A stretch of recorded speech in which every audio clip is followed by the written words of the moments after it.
होलिया में काहे जान देत बारू धोखा, सोची सोची बात दर्द दिलावा में होता होता। होलिया में काहे जान देत बारू धोखा, सोची सोची दर्द दिलावा में होता। ले ले चल हमरो के सिंघुरावा में, ले ले चल हमरो के सिंघुरावा में। अरे पगली हाय पगल के छोड़ देबे कारे फगुनवा में।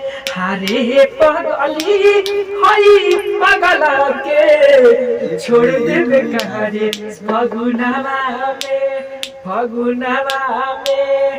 अरे पगली हाय पगल के छोड़ देबे कारे फगुनवा में फगुनवा में। हरे पगली हाय पगला के छोड़ देबे कारे फगुनवा में। हरे पगली हाय पगला के छोड़ देबे कारे फगुनवा में फगुनवा में। तो वीडियो को लाइक कीजिए, चैनल को सब्सक्राइब कीजिए, ऐसे गुलाब बनाए रखिए। तो चलिए फिर मिलते हैं अगला वीडियो में।